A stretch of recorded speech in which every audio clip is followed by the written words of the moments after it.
जैसे एक कमेंट आया था कि जिन्होंने शादी कर ली और पत्नी के बुरे व्यवहार के कारण उनके रिश्ते जीवन साथी परिवार के सदस्यों के साथ अच्छे नहीं चल रहे। परिवार वाले हमेशा दोष देते हैं कि अपनी पसंद से शादी की इसलिए ये समस्याएं हो रही हैं। इस वजह से हर दिन पछतावा होता है और इस स्थिति को कैसे स्वीकार किया जाए। देखिए, यहाँ पर बात आती है शादी पसंद और नापसंद। मतलब कहें कि शादी आप चाहे अपनी पसंद से करें चाहे घर वालों की पसंद से करें, जो उनका प्रारब्ध है और जो उनका भाग्य और जो इसको सुनना लिखा है वो भैया सुनेगा ही सुनेगा। अब यहाँ पर बात आती है कि स्थिति पछतावा करने से, तो देखिए यहाँ पर पछतावे का और लिख रहा है कि पछतावा करने से कुछ नहीं होने वाला है। जो आपके भाग्य और प्रारब्ध में लिखी थी वह पत्नी आपको मिल चुकी है। अब यहाँ पर बात आती है कुछ समझने की, कि जो व्यक्तियों का दिमाग होता है वो होता है समझने का। औरत का जो माइंड, जिस तरीके से हमने थोड़ी बहुत स्टडी की उस हिसाब से पता चला कि उनका जो माइंड होता है वो होता है फॉलो करने का।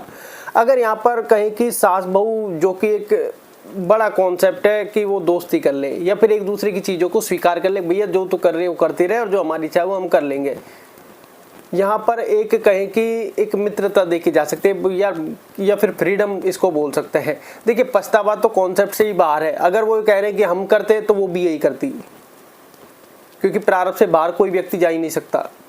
क्योंकि ये अक्सर कॉन्सेप्ट चलता ही है, अगर उनके पसंद की आ जाती और वो जब ऐसा करती होती तो आप भी ये कह रहे होते थे आपकी की पसंद है, लेकिन इसमें आपको फ्री विल मिल जाती, आपको फिर पछतावा नहीं होता भैया तुमने ही पसंद की है, इसमें मेरा तो कोई रोल ही नहीं है। फिर वो अपने आप को कोस रहे होते कि हमने पहले तो ऐसा नहीं सोचा था कि ये ऐसी थी, ये ऐसी निकली, फिर भी वही चीज़ होनी थी जो आज हो रही है। इसमें पछतावे का कोई ऑप्शन नहीं है। अब आप कुछ परिस्थिति सुधार सकते हैं तो यही है कि जो भी व्यक्ति आपके सुन रहा है वो उसको फॉलो करने लग जाए, वो उसका मित्र बनने लग जाए, उसके काम में तांग झांक ना करे कौन किस प्रकार का। क्योंकि आजकल तो क्या है, छोटा सा कप हाथ से गिर जाए उसमें भी महाभारत खड़ी हो जाती है घर में। जबकि वो चीज़ें इग्नोर करने के, वो किसी से भी गिर सकता है, किसी से भी कोई सा भी काम कैसे भी बिगड़ सकता है। जितना चीज़ों को इस तरीके स्वीकार कर लेंगे दैट्स बेटर। नहीं तो जैसे वो चलता है ना, घर में पोछा लगा दिया तो नहीं घुस सकते। अरे किसके लिए पोछा लगा रहे हैं? पति को तुम घुसने नहीं दे रहे, पति तो परमेश्वर है, उसको तुम घुसने नहीं दे रहे, फिर ये पोछा किसके लिए? तो वो वाली बात होती है कि छोटी छोटी चीज़ों पर लड़ाई हो जाती है, जबकि छोटी छोटी चीज़ों को ही आपको इग्नोर करना है, बाकी सारी चीज़ें। और फिर मान लो चीज़ें नहीं सुधर रही तो आप अपने कार्य पर फोकस करें, मत सुधरने दीजिए। सबका अपना अपना प्रारब्ध है, जितना उनको सुनना लिखा है वो सुनेंगे। अब यहाँ पर जैसे और कोई बात, पत्नी के बुरे व्यवहार के कारण उनके रिश्ते जीवन साथी परिवार के सदस्य अच्छे नहीं चल रहे, हमेशा दोष देते हैं। देखिए, अब आपने अपनी पसंद से शादी की है तो अब ये दोष तो आपके मत्थे मट गया, लेकिन जिन लोगों ने परिवार वालों की मर्जी से शादी की है उनके भी साथ यही चल रहा है। सास बहू का तो शायद ही कोई घर ऐसा होगा जहाँ पर बन रही है, नहीं तो 95% मामला फेल ही है। तो यहाँ पर ये आती है कि या तो सास बहू आपस में मित्रता कर ले, क्योंकि आपने एक बड़ी अच्छी कहावत सुनी होगी कि औरत की दुश्मन औरत ही होती है। औरत की दुश्मन औरत ही होती है, वही उसकी बुराई करती है, वही उसके बारे में सब कुछ करती है। तो जब जो व्यक्ति जैसी चीजें चाहता है तो वो उसको सामने वाले से वैसा ही व्यवहार करना पड़ेगा। अगर वो चाहता है कि उसके साथ चीजें अच्छी हो तो सबसे पहले उसको अपने पास से अच्छा पास आउट करना पड़ेगा अपनी बहू के पास। और बहू चाहती है कि सास मुझको ऐसा करे तो बहू को भी अपने पास से देना पड़ेगा प्यार, तभी प्यार आएगा। प्यार दो तो प्यार मिलेगा।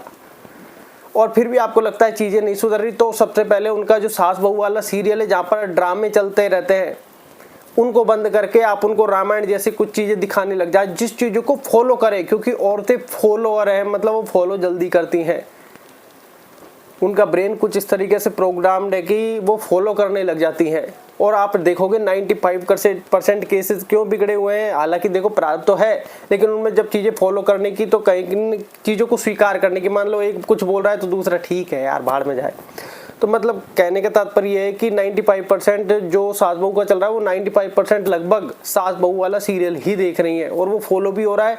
जब वो आधे घंटे का एपिसोड खत्म हो जाता है उसके बाद भी वही चर्चाएं चल रही होती हैं कि गोपी बहू ने तो ऐसा किया और फलाने ने ऐसा किया, ढिमके ने ऐसा किया। तो आप उनको थोड़ा थोड़ा धीरे धीरे डाइवर्ट करके भक्ति भाव में जब लाओगे या कोई रामायण जैसा सीरियल दिखाओगे या कोई हंसमुख वाला दिखाओगे, चाहे वो कॉमेडी का हो, तो फिर उनकी साइकोलॉजी पर प्रभाव पड़ने लगेगा। चीज़ें जो होनी है वो होंगी, लेकिन जो बाद में मानसिक कलेश है दोनों का, उससे आप परेशान नहीं होंगे, वो मानसिक कलेश कम करने लग जाएंगी।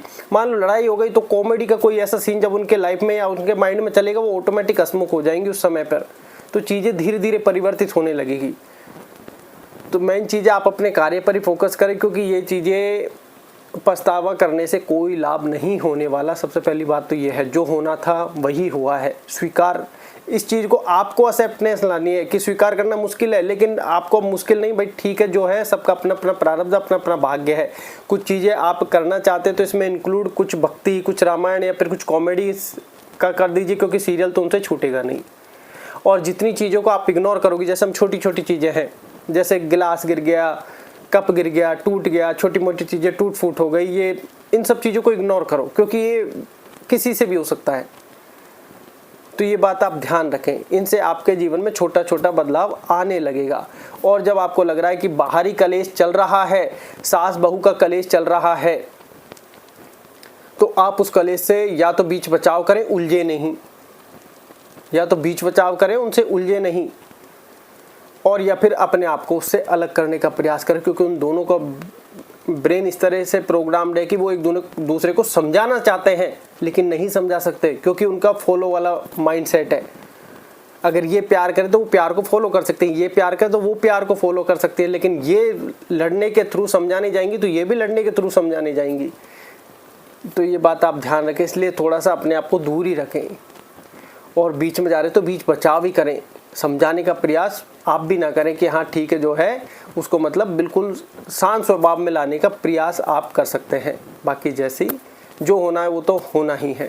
फिर यहाँ पर सास बहू या फिर और पारिवारिक रिश्तों में या फिर और जो भी रिश्तेदार हैं, जो भी XYZ है, हर व्यक्ति चाहता है कि उसके हिसाब से चीज़ें हों, जबकि ये इम्पॉसिबल है। अगर आप बिस्तर पर बैठे हैं और आपके साथ भी कोई बैठा है, वाइफ को हटा दीजिए, कोई भी और आपके साथ बैठा और कोई आपसे ही कह दे कि एक गिलास पानी पिलाओ, तो आप शांति से पानी तो पिला देंगे, लेकिन आपके माइंड का वातावरण ऑटोमेटिकली नेगेटिव हो जाएगा कि यार बराबर से बैठा है, खुद पानी नहीं पी सके, मतलब ऐसी भावनाएं आने लग जाएगी। तो क्या दूसरे के, आपकी वाइफ के मन में वो थॉट नहीं आएगा? सबके मन में आता है। तभी तो कहते हैं खुद का काम थोड़ा बहुत हमेशा खुद को भी करना चाहिए, दूसरे को नौकर भी ना समझे, उसको अपने घर की बहू और बेटी समझे। जब सास उसको अपनी बेटी समझने लग जाएगी और बहू उसको अपनी माँ समझने लग जाएगी, चीज़ें परिवर्तित होने लगेगी। बहू को थोड़ा अधिकार मिल जाएगा, वो अपने आप को नौकर ना फील करके घर की बेटी फील करने लग जाएगी। माँ को भी, सासू को भी अधिकार मिल जाएगा उससे थोड़ी सी डिबेट करने का, क्योंकि अब वो माँ की तरह देख रही है। और बाकी रही कि रिश्ते बिगड़ रहे हैं, लोगों को नहीं समझ पा रहे, तो हर व्यक्ति अपने हिसाब से चीज़ें चाहता है, जो कि नहीं हो सकती। अगर आज मैं चाहूँ कि मैं ये चीज़ें करना चाहता हूँ लेकिन उनको पसंद नहीं है, लेकिन उनका ठीक है तुम्हारी अपनी लाइफ है, लेकिन वो भी कुछ करना चाहती है, वो उनकी लाइफ है, तो मतलब आपको हर चीज़ में स्वीकार करने की भावना देखनी ही पड़ेगी। भाई जो चल रहा है ठीक है, लड़ रहे हैं तो लड़ने भी दो यार, क्योंकि जितना उलझोगे उतना आपका माइंड खराब होगा, मानसिक कलेश बढ़ता जाएगा और उतनी आप दुविधा में फंसते ही जाओगे। धन्यवाद।